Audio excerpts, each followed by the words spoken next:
আর আমি প্রেসিডেন্ট হিসেবে দাঁড়িয়েছি বাফলার নেক্সট ইলেকশনে। আপনাদের দোয়া কামনা করছি।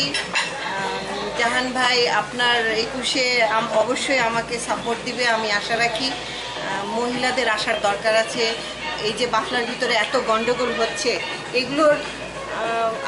এগুলোর সমঝোতা বা সমাধান করার মতন ক্ষমতা আমি মনে করি যে আমার আছে। এবং আপনারা আমাকে একবার চান্স দিয়ে দেখেন, যারা বের হয়ে গেছে বাফলা থেকে বা যারা বাফলায় আসতে পারছে না, যারা অনেক পুরনো, তাদেরকে অবশ্যই আমি রিকনসিডার করব এবং তাদেরকে যেটা ন্যায্য হবে সেইভাবে আমি আগাবো। আর এই যে ইলেকশন হচ্ছে, এটা ইসি মেম্বারদের সব রকম সহযোগিতা নিয়েই হচ্ছে।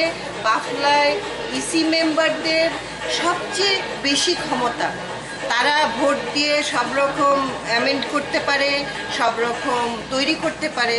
তো আমার মনে হয় যে এটা গণতান্ত্রিক উপায়ে হচ্ছে। আর আপনারা জানেন আমি 6 বছর ধরে, last 6 years I been working with বাফলা, এবং আমি চাচ্ছি আমি নিরপেক্ষ, যার কমিউনিটিতে কারোর সাথে আমার ঝগড়া নাই, এটা আপনিও জানেন। এবং আমি আশা করি যে আমার এই সৎ উদ্দেশ্যটা আপনি পৌঁছে দেবেন জনগণের মধ্যে। ধন্যবাদ।